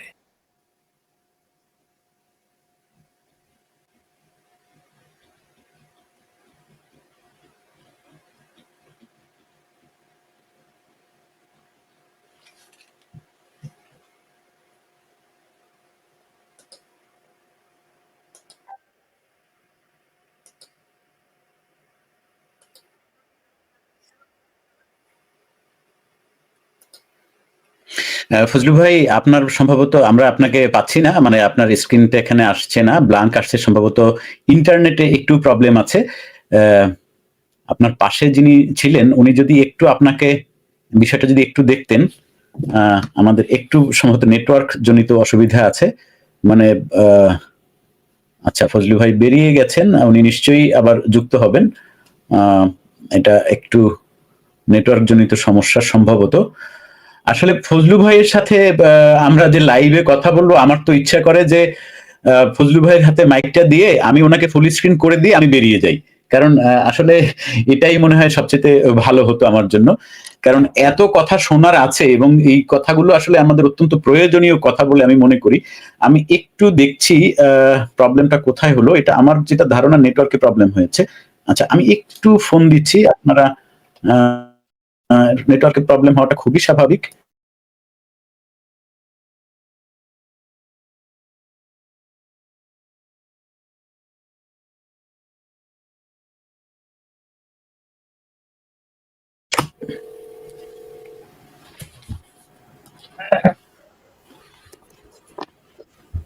আমার এটাতে চার্জ নাই। আচ্ছা আচ্ছা আচ্ছা, আজকে এখানেই শেষ করি। দেখেন পুরোটা কাজে শেখ হাসিনা করতে আরেকদিন করব, আপনি আরেকদিন করেন। নিশ্চয়ই নিশ্চয়ই ফজলু ভাই, মানে আমি কি বলবো, মানে আমার এই আপনি আমাকে ভবিষ্যতে এই 1 ঘন্টা 1.5 ঘন্টা সময় দিয়ে কিন্তু পারবেন না, মানে আপনি এইটা আমাদের করা সম্ভব না। ফজলু ভাই, বেশি সময় আর আপনাকে রাখবো না। আমি একটু দর্শকদের মধ্যে সবার মধ্যে একটু আমি আপনার জন্মদিনের একটু ছবিটা দেখাতে চাই এবং আমার জন্মদিন রাখেন তো দুরু ভাই। না না না, কি বলেন ফজলু ভাই, আমি করি না জন্মদিন। এটা হচ্ছে আমাদের প্রিয় ফজলু ভাইয়ের জন্মদিন ছিল এবং ফজলু ভাইয়ের যে ফ্যামিলির যে ফটোগুলো আমার কাছে এসছে, আমার এখন হিংসা হচ্ছে ফজলু ভাইকে দেখে। এটা হচ্ছে ফজলু ভাইয়ের ওনার জন্মদিনের ছবি। আমি আরেকটি ছবি একটু দর্শক শ্রোতা বন্ধুদের দেখাই এবং আশা করি ওনাদের অনেক ভালো লাগবে। এবং খুবই মানে ভালো লাগার মতো একটি বিষয়। কিন্তু আমি অত্যন্ত দুঃখিত যে আসলে আজকে অনেক টেকনিক্যাল কারণে এবং নানা কারণে আসলে আমরা আজকে আমি ফজলু ভাইয়ের ফ্যামিলির অন্য কোনো মেম্বারের ছবি আমি দেখাতে চাই না। শুধুমাত্র একটা ছবি দেখাবো। এই যে দেখেন, এই ছবিটা একটু দেখেন। এটা আমার কাছে অসাধারণ লেগেছে। মানে এটা অসাধারণ লাগার অনেকগুলো কারণ আছে এবং আমি একটু আবেগতাড়িত হয়ে পড়েছি। আমার বাবা নেই, তো এরকম একটি কেক হয়তো আমি আর চাইলেও হয়তো কাটতে পারবো না। তো ফজলু ভাই, আমি আসলে কি বলবো, আপনি নিশ্চয়ই আমাকে আপনার আরো একটু লম্বা সময় দিতে হবে এবং দর্শকদের অনেক অতৃপ্তি রয়ে গেছে। আমার 1 ঘন্টার উপরে একা কইছি। না, আমি আসলে চাচ্ছিলাম ফজলু ভাই যে মাইক্রোফোনটা আপনার হাতে ছেড়ে দেই এবং আপনি পরবর্তীতে বলেন। কিন্তু আমি আসলে সত্যি কথা বলতে আমার যে আপনার কাছে প্রশ্ন করার ছিল তার 0.0 1 ভাগ প্রশ্ন করতে পারিনি কিন্তু আসলে ফজলু ভাই। এবং আমি অনুরোধ করব যে আপনি নিশ্চয়ই আবার আমাদের সাথে এইখানে লাইভে যুক্ত হবেন। এবং দর্শক শ্রোতা বন্ধুরা, আমি একটু আপনাদেরকে একটা কথা একটু জানিয়ে দিই, যেটা ফজলু ভাই আগেই বলেছিলেন। ফজলু ভাই একটু শারীরিকভাবে এখন একটু অসুস্থ রয়েছেন এবং উনি চিকিৎসা করতে যাবেন। এবং এই কথাটি আসলে আমি একটি রাজনৈতিক প্রেক্ষাপট থেকে বলতে যাচ্ছি, এটা ব্যক্তি ফজলুর রহমানকে কেন্দ্র করে নয়। উনি যখন বললেন যে আমি অমুক দেশে চিকিৎসা করাতে যাব, তখন আমি মানে মুখ থেকে হঠাৎ করে আমার বের হয়ে গেছে, আপনি চিকিৎসা করাতে যাবেন কি দিয়ে? আপনার কাছে তো পয়সা আছে বলে আমার মনে হয় না। মানে এটা আমার প্রথম মাথায় আসছে আর কি। আমি এটা ধূপ করে বলে ফেলছি এবং এটা আমি জানি না মানে কেমন হয়েছে, কথাটা বেয়াদবি হয়েছে কিনা। মানে প্রথমেই আমার মুখ থেকে বের হয়ে গেছে আপনি যাবেন কি দিয়ে, আপনার পয়সা আছে বলে আমার মনে হয় না। না, আপনি জানেন শুধু আমি কারো কাছ থেকে পয়সা নিচ্ছি না। আমার 1 মাসের উপরে হয় কোর্ট বন্ধ। আমার মেয়ে থাকে ওয়াশিংটনে এবং সে অ্যাটর্নি এবং শি ইজ মানে arranging everything. Her name is Indira Rahman. She is attorney now. আচ্ছা, ডু ইউ ফলো? আমার একটাই মেয়ে, তার নাম ইন্দিরা। ইন্দিরা এই কারণে যে আমি মুক্তিযুদ্ধের সময় যখন যুদ্ধ করতাম আর একটা কণ্ঠ শুনতাম একজন মহিলার, যিনি আমার দেশের স্বাধীনতার জন্য বিশ্বযুদ্ধে রিস্ক নিয়েছিলেন, তার দেশের পরাধীনতার পর্যন্ত রিস্ক নিয়েছিলেন।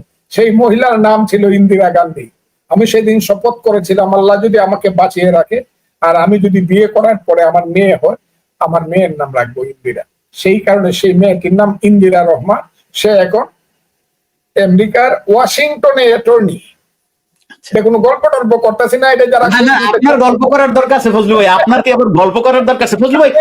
এইসব চিকিৎসা আমার মেয়ে বলে দিছে, চিকিৎসার ব্যাপারে, খাওয়া থাকার ব্যাপারে আমার মা বাবা, তোমরা এইসব উকালতি ছাড়ো, আই শেল বিয়ার এভরিথিং। কিন্তু আমরা উকালতি ছাড়ি না। কিন্তু আমার মেয়ে সব বহন করার মতো যোগ্যতা হয়ে গেছে তার। সে ওয়ার্ল্ড ব্যাংকেও ছিল। অ্যাডভাইজার হিসাবে। কাজে আমার চিকিৎসা থাকা খাওয়ার জন্য আমার মেয়ে যথেষ্ট, আল্লাহর রহমতে। এই লোক কথাটা। আলহামদুলিল্লাহ, এটা জেনে খুবই ভালো লাগলো। ফজলু ভাই, একটা প্রশ্ন করবো, একটা ক্রিটিক্যাল রাজনৈতিক প্রশ্ন করে আমি শেষ করে দেব। আপনি উত্তর দিতে চাইলে দিবেন, না দিতে চাইলে না দিবেন। ফজলু ভাই, ঘরের ছেলে কি ঘরে ফিরবে? আপনি উত্তর না দিতে চাইলে দেবেন না। আমি আপনাকে একটা কথা বলি, আমি যেখান থেকে বেরিয়ে গেলাম 1996 সনে 34 বছর আওয়ামী লীগ ছাত্রলীগ করার পর, যেখান থেকে আমাকে বের করে দেওয়া হলো, আমি বেরিয়ে গেলাম না, কিন্তু সেখান থেকে কিন্তু আমাকে একটা শোকজ নোটিশও করা হয়। আমাকে আজীবনের জন্য একটা শুধু পত্রিকা বিজ্ঞপ্তি দিয়ে বের করে ফজলুর রহমানকে আজীবনের জন্য আওয়ামী লীগ থেকে বহিষ্কার করা। এইটা এত কঠিন ব্যাপার ছিল আমার জন্য সহ্য করা, যে আমাকে একটা শোকজ করা। এখন আবার দেখেন, আমি যে দলটা করি, এই দলটা কিন্তু আমাকে কিছুদিনের জন্য সাসপেন্ড করছে 3 মাস, কিন্তু তারা কিন্তু আমাকে একটা শোকজ নোটিশ দিছে, আমাকে একটা উত্তর দেওয়ার সুযোগ দিছে। আমার কথাটা কি আপনি বুঝতে পারছেন? জি জি জি। কিন্তু আমি একটা কথা বলি, কোন ঘর? আমার ঘরের নাম হইল মুক্তিযুদ্ধ। আমার ঘরের নাম হলো মুক্তিযুদ্ধ। এই ঘরে আমি থাকবো। এই ঘরের বাইরে কে যাবে না যাবে আমি জানি না। এই ঘরে যারা থাকবে তারাই আমার সাথী। আমার নাম কিন্তু, আমার ঘরের নাম মুক্তিযুদ্ধ। কথাটা বলে দিলাম। এখন যতটুকু বুঝার অতটুকু বুঝে নাও। আমি মুক্তিযুদ্ধের বাইরে যাব না। আমার জীবন যাইতে পারে, মৃত্যু হইতে পারে, কিন্তু আমি মুক্তিযুদ্ধের বাইরে যাব না। মুক্তিযুদ্ধ কি এটা আপনাকে আমি এখন আর বলবো না, এটা বললে ঘন্টার পর ঘন্টা সময় লাগে, কিন্তু মুক্তিযুদ্ধের বাইরে যাব না। কিন্তু ঘন্টার পর ঘন্টা মুক্তিযুদ্ধ মানে হইল মানবতা, গণতন্ত্র, মনুষ্যত্ব, বিবেক, অসাম্প্রদায়িকতা, ধর্ম নিরপেক্ষতা। মুক্তিযুদ্ধ হইল খেয়ে পরে ভালোভাবে বাঁচা, পৃথিবীর সঙ্গে জ্ঞানে বিজ্ঞানে কন্টেস্ট করা। এর বাইরে ৭১-এর মুক্তিযুদ্ধের বাইরে আমি যাব। কোন ঘরে থাকবো না থাকবো এটা পরে দেখবো না। ঠিক আছে, ফজলু ভাই, থ্যাংক ইউ সো মাচ। আপনি ভালো থাকবেন। আপনাকে ছাড়তে একদমই ইচ্ছা করছে না, এবং আপনার কাছ থেকে আগে কিছু আমি টাইম, যেহেতু আমার কাছে আরো অন্যজনের নাম্বার আছে আপনার পরিবারের, সুতরাং আপনি আর মুক্তি পাচ্ছেন না আমার হাত থেকে। অসংখ্য ধন্যবাদ ফজলু ভাই। আপনি খুব দ্রুত সুস্থ হয়ে ওঠেন, কারণ আমাদের এরকম অনেক ফজলুর রহমান দরকার। আমাদের এই মুহূর্তে এই দেশকে বিনির্মাণের জন্য আমাদের অনেক ফজলুর রহমান দরকার। ফজলু ভাই, আমি একটু উঠে দাঁড়িয়ে আপনাকে একটা স্যালুট করতে চাই। আমি সেলিউটটা নিলাম। Thank you. আমি সেলিউটটা বইসা নিলাম, নাহলে দেখা যাচ্ছে না। It's a sign of a freedom fighter. আসসালামু আলাইকুম ওয়া রাহমাতুল্লাহি ওয়া বারাকাতুহু। সম্মানিত দর্শক, রাজনীতির ময়দানের একেবারে তত্তাজা খবর হলো, আওয়ামী লীগ নেতা জনাব সাবের হোসেন চৌধুরীর সঙ্গে প্রভাবশালী 3টি পশ্চিমা দেশ, স্ক্যান্ডিনেভিয়ান পশ্চিমা দেশ, সেই দেশের রাষ্ট্রদূতরা তার বাসভবনে দেখা করেছেন। খবরে বলা হচ্ছে যে পৃথিবীর একটি প্রভাবশালী রাষ্ট্র, এবং সম্ভবত আমেরিকার কথাই ইন্ডিকেট করা হচ্ছে, তাদের পরামর্শে স্ক্যান্ডিনেভিয়ান কান্ট্রির এই 3 রাষ্ট্রদূত জনাব সাবের হোসেন চৌধুরীর সঙ্গে দেখা করেছেন। এটি নিয়ে সারা বাংলাদেশে তোলপাড় চলছে। আওয়ামী লীগের মধ্যে প্রতিক্রিয়া এবং মিশ্র প্রতিক্রিয়া দেখা দিয়েছে। রাজনৈতিক অঙ্গনে তর্ক এবং বিতর্ক দেখা দিচ্ছে। অনেকে এটাকে খুব ইতিবাচক হিসেবে প্রচার করার চেষ্টা করছেন, এবং অনেকে নেতিবাচক হিসেবে বলার চেষ্টা করছেন। তো সার্বিক যে বিষয়, সেই বিষয়গুলো নিয়ে খুব সংক্ষেপে আপনাদের সঙ্গে আলোচনা করব। জনাব সাবের হোসেন চৌধুরীর সঙ্গে আমার ব্যবসায়িক সম্পর্ক সেই 1991 সন থেকে। তার আগের থেকে আমি তাকে বাই নেমে চিনি। তিনি আবাহনী ক্লাবের সঙ্গে জড়িত ছিলেন। দেশের একজন অন্যতম শিল্প উদ্যোক্তা, ব্যবসায়ী এবং খুব অভিজাত পরিবারের সন্তান। একেবারে নিপাট ভদ্রলোক। নিপাট ভদ্রলোক, এর চেয়ে আর ভদ্রলোক হয় না। শিক্ষা দীক্ষা, মাধুর্যতা, সৌজন্যতা, মানে একটা উদাহরণ দিলে বুঝতে পারবেন। 1991 সনে আমি যখন তার সঙ্গে প্রথম দেখা করি তার অফিসে, HR ভবনে, তিনি তখন বাংলাদেশের একেবারে প্রথম সারির ব্যবসায়ী, আর আমি তখন একেবারে নবীন। তো উনি আমাকে অ্যাপয়েন্টমেন্ট দিলেন, এবং যখন আমাকে রিসিভ করলেন, ওনার সেই দরজার বাইরে এসে রিসিভ করলেন, এবং বৈঠক শেষে আবার আমাকে একেবারে লিফট পর্যন্ত এগিয়ে দিলেন।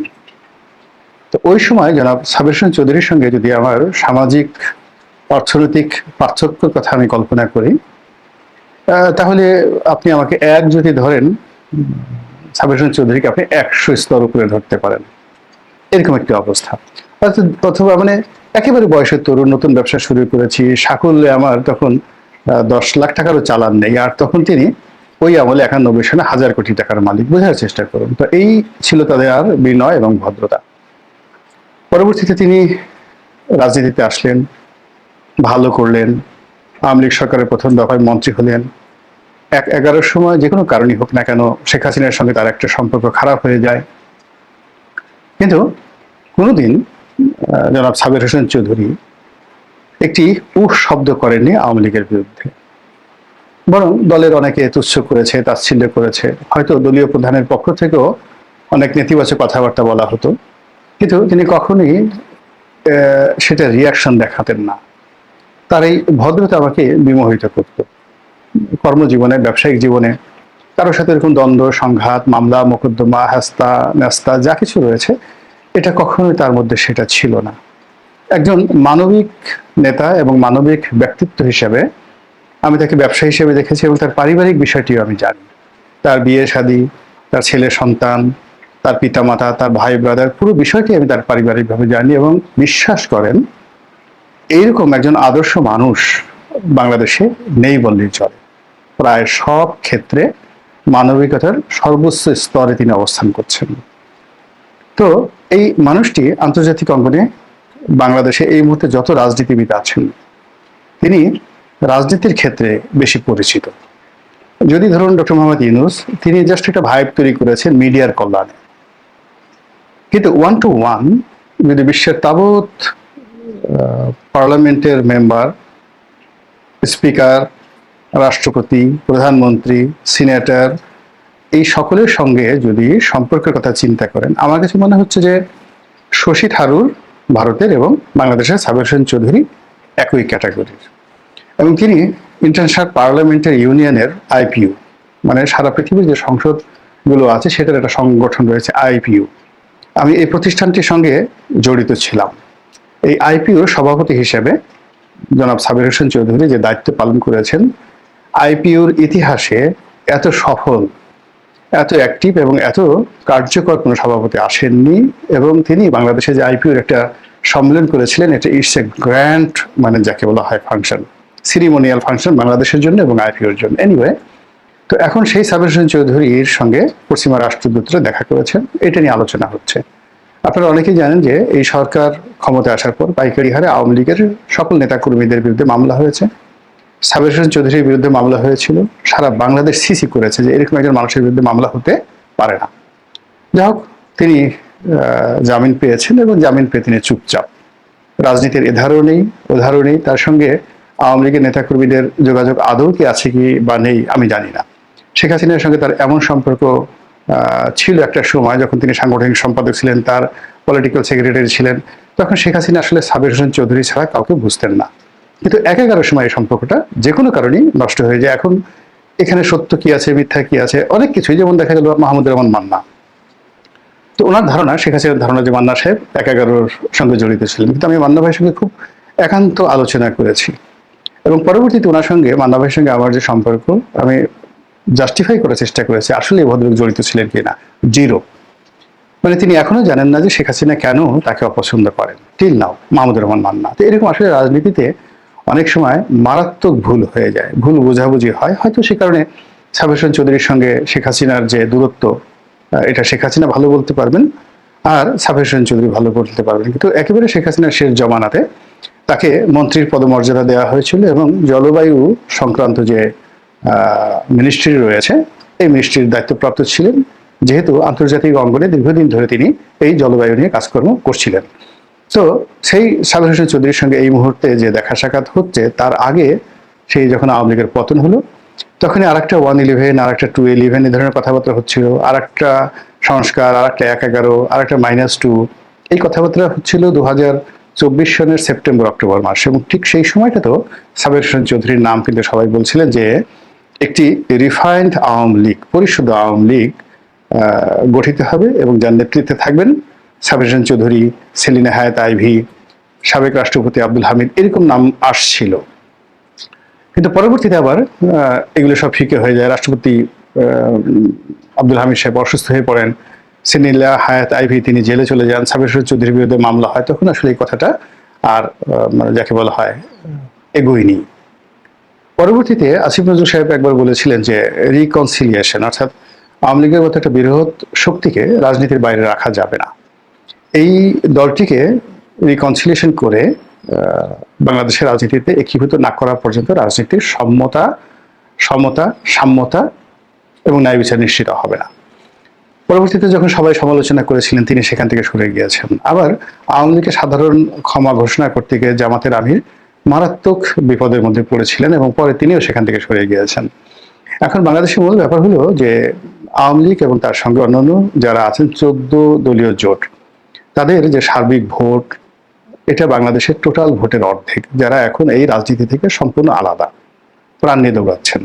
দ্বিতীয়ত, তাদের হাতে যে অর্থনীতি রয়েছে, সেই অর্থনীতি দেশের টোটাল জিডিপির 60%, অর্থাৎ ভোট কম করে হলেও 50% আওয়ামী লীগ, ওয়ার্কার্স পার্টি, জাতীয় পার্টি, তারপরে আওয়ামী লীগের সমমনা যে সকল ইসলামিক দল আছে, যেমন হেফাজতে ইসলাম, তাবলিগ, যারা যারা আওয়ামী লীগ পন্থী, সব মিলিয়ে কম করে হলেও 50% লোক আছে। আর এখন যারা আছেন ইলেকশনের জন্য চেষ্টা করছেন, তারা বাকি 50%। এখন এই 50%-এর মধ্যে যে কামড়াকামড়ি হচ্ছে, প্রতিযোগিতা হচ্ছে, বিষোদ্গার হচ্ছে, এর ফলে যে অনাসৃষ্টি এবং শূন্যতা তৈরি হচ্ছে, এই শূন্যতার মধ্যে কোনো অবস্থায় একটা ভালো নির্বাচন হওয়া সম্ভব নয়। আর এই মুহূর্তে আমাদের জাতির স্ট্যাবিলিটি বা যা কিছু, সবকিছুর জন্য আসলে একটা সুন্দর নির্বাচন, একটা গণতন্ত্র, এটা খুবই বেশি জরুরি। এছাড়া বিদেশি বিনিয়োগ, নতুন বিনিয়োগ, বাংলাদেশের কর্মসংস্থান, অর্থনীতির চাকা ঘোরা, সামাজিক সংহতি, এর কোনো কিছু সম্ভব নয়।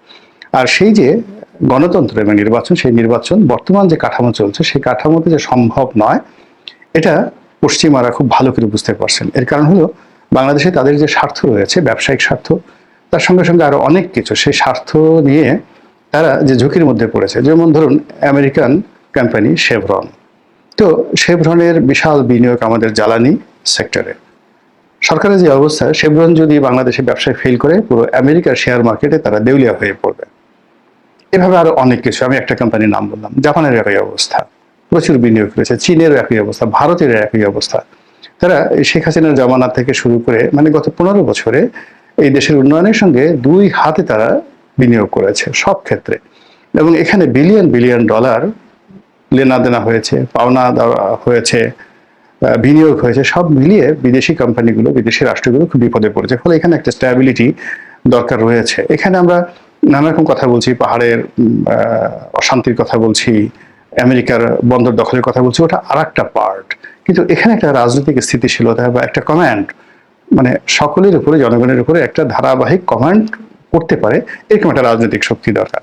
তো সেই রাজনৈতিক শক্তিটা বর্তমান প্রেক্ষাপটে বিএনপি বা জামাত, তারা বা এনসিপি, একেবারে অসম্ভব ব্যাপার। এটা পশ্চিমারা বুঝতে পেরেছেন, ডক্টর মোহাম্মদ ইউনূস বুঝতে পেরেছেন। এই জন্য আসলে পর্দার আড়ালে নানা রকম রিকনসিলিয়েশন হচ্ছে, নানা রকম কথাবার্তা হচ্ছে এবং নানা রকম গুজব হচ্ছে, এবং প্রায় সব ক্ষেত্রেই আওয়ামী লীগকে বাদ দিয়ে কোনো চিন্তা কেউ করছে না।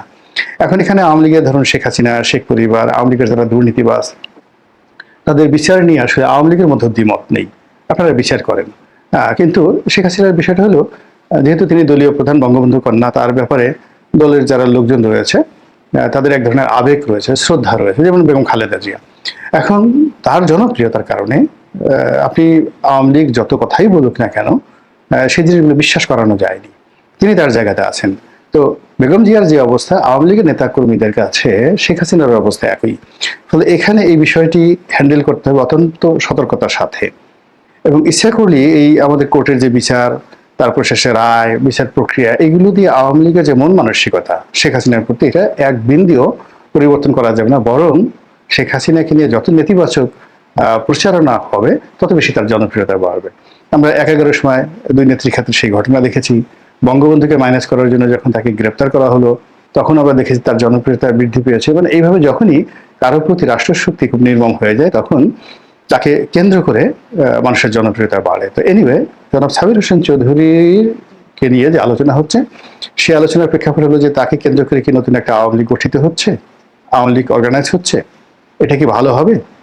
তারপরে তিনি কি যাকে বলা হয় on behalf of Sheikh Hasina তিনি এই আওয়ামী লীগ অর্গানাইজ করবেন, নাকি একাগারের মতো আবার উইদাউট শেখ হাসিনা তিনি এটা অর্গানাইজ করবেন? অথবা তিনি আসলে কিছুই করছেন না, ব্যবসায়িক কারণে, ব্যক্তিগত কারণে অনেকের সাথে অনেকের দেখা সাক্ষাৎ হয়, রাষ্ট্রদূতের সঙ্গে তার দীর্ঘদিনের সম্পর্ক ছিল বা আছে এখন পর্যন্ত, আমাদেরও আছে 2-4 জনের সঙ্গে। তো কেউ আমার বাসায় আসতে পারে, আমি কারো বাসায় যেতে পারি, সাবির চৌধুরীর বাসায়ও অনেকে আসতে পারেন বা যেতে পারেন, এটা একান্ত একটা ঘরোয়া বৈঠক হতে পারে। কিন্তু ঘটনা যাই হোক না কেন, আমার কাছে যেটা মনে হচ্ছে যে এখানে পৃথিবীর সর্বশক্তি দিয়েও যদি আরেকটি একাগার ঘটানোর চেষ্টা করা হয়, বা আওয়ামী লীগের শেখ হাসিনার অ্যাপ্রুভাল ছাড়া যদি আবার সাবির চৌধুরী বা অন্য কাউকে দিয়ে একটা রিফাইন্ড আওয়ামী লীগ করার চেষ্টা করা হয়, এটা হবে না। বাংলাদেশের মানুষজন আসলে খুবই কনজারভেটিভ, এত কনজারভেটিভ যে তারা যতটুকু জানে বা যতটুকু দরকার ঠিক এর বাইরে তাদেরা চিন্তাই করতে পারে না। আপনি অজুর ফরজ কয়টি হয়তো জীবনে 1000 বার শুনেছেন, কিন্তু এখন এই যে আমি বললাম একটু বলেন তো অজুর ফরজ কয়টি, আপনি বলতে পারবেন না। এরপরে দেখেন যুগ অনেক আধুনিক হয়ে গেছে, ছেলে ডাক্তার, মেয়ে ডাক্তার, বিয়ে দিলেন, ছেলে মেয়ে বাসর ঘরে যাচ্ছে, যাওয়ার পরে সেই ছেলেকে তার নানি বা দাদি তারা শিখিয়ে দিচ্ছে, এই স্ত্রীর হাত ধরার আগে তার কাছ থেকে মুখরণের টাকা যেটা আছে এটা মাপ চেয়ে নিও।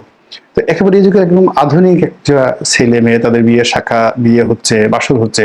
তো সেখানেও কিন্তু এই ট্রেডিশনগুলো আজকের দিন পর্যন্ত একেবারে সমাজের যেখানে ফ্যামিলি বন্ডেজ আছে সেখানে কিন্তু এই ট্রেডিশনগুলো মেনে নেওয়া হয়। তো সেই দিক থেকে আওয়ামী লীগ একটা সংগঠন, বিএনপি একটা সংগঠন, জামাত একটা সংগঠন, জাতীয় পার্টি একটা সংগঠন, এই সংগঠনগুলোর একটা ঐতিহ্য রয়েছে, ট্রেডিশন রয়েছে। আপনি যত টানা হেঁচড়া করেন না কেন এই ট্রেডিশনের বাইরে নিতে পারবেন না। তো এক্ষেত্রে সাবির হোসেন চৌধুরী খুবই ভালো করবেন যদি ঠিক আওয়ামী লীগের ট্রেডিশন অনুযায়ী যে লাইন অফ কমান্ড বা চেইন অফ কমান্ড রয়েছে সেই দিক থেকে শেখ হাসিনার অ্যাপ্রুভাল থাকে, আওয়ামী লীগের হাইকমান্ডের অ্যাপ্রুভাল থাকে, নেতাকর্মীরা ঝাঁপিয়ে পড়বে। এবং সাবির হোসেন চৌধুরীর মতো একজন একেবারে সর্বজন শ্রদ্ধেয় ভালো মানুষের হাতে যদি এই আপৎকালীন সময়ে তিনি দলের হাল ধরেন, সেটা যেভাবেই ধরেন না কেন, সেটা সাধারণ সম্পাদক বা ভারপ্রাপ্ত সভাপতি যেভাবেই ধরেন না কেন, সৈয়দ আশরাফ সাহেব যেভাবে ভালো করেছিলেন বা জিলুর রহমান সাহেব যেভাবে ভালো করেছিলেন একাগারের সময়, বা খন্দকার দেলোয়ার যেভাবে ভালো করেছেন, আমি মনে করি বর্তমানে ক্রাইসিস মোমেন্টে সাবির হোসেন চৌধুরী তাদের সবার চাইতে ভালো করবেন। এবং তিনি এই এনসিপির যারা নতুন নেতৃত্ব রয়েছেন তাদের কাছে আপনজন হবেন। সালাউদ্দিন সাহেবদের সঙ্গে আলাপ আলোচনা করতে গেলেও সালাউদ্দিন সাহেব তার সাথে আলোচনা করে সম্মানিত বোধ করবেন। তারপরে জামাতের আমির যদি সাবির হোসেন চৌধুরীর সাথে বসেন, সেখানে একটা ভালো আলোচনা হবে, সব দিকে ভালো আলোচনা হবে। তো কাজেই আমি এই যাকে বলে সাবির হোসেন চৌধুরীকে নিয়ে যে আলাপ হচ্ছে, আলোচনা হচ্ছে, আমি এটাকে স্বাগত জানাব। আসসালামু আলাইকুম প্রিয় দর্শক, দেশ কিংবা দেশের বাইরে যেখান থেকে বসে ভিডিওটি দেখলেন সবাইকে অনেক অনেক ধন্যবাদ এবং ভালোবাসা জানাচ্ছি। প্রিয় দর্শক, আশা করি পুরো ভিডিওটি দেখেছেন এবং বুঝতে পেরেছেন বর্তমান বাংলাদেশের পরিস্থিতি, বর্তমান বাংলাদেশের অবস্থা তুলে ধরা হলো। অত্যন্ত সুন্দরভাবে বাংলাদেশের অবস্থা তুলে ধরা হলো। কঠিন একটি সময় বাংলাদেশ পার করছে, কঠিন একটি মুহূর্ত পার করছে। আমরা জানি যে বাংলাদেশের সামনেই রয়েছে বাংলাদেশের জাতীয় নির্বাচন। সেই নির্বাচনকে কেন্দ্র করে, সেই নির্বাচনকে সামনে রেখে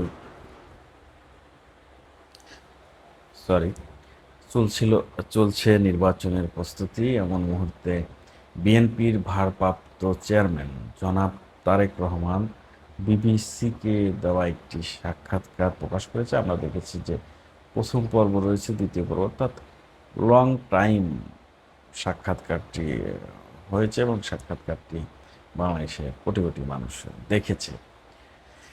এই যে কঠিন একটি অবস্থা, কঠিন একটি সময়, এরকম একটি বক্তব্য অনেকেই ভালোভাবে নিচ্ছে, অনেকেই ভালোভাবে নিচ্ছে না। অনেকেই বলছে যে সেনা বাহিনীতে যে অবস্থা, বাংলাদেশে যে অবস্থা, এ অবস্থা রেখে কোনোভাবেই সামনে নির্বাচন এবং তারেক রহমানের যে বক্তব্য, তিনি কোনো কথা স্পষ্ট করেনি এমন দাবিও অনেকে তুলেছে।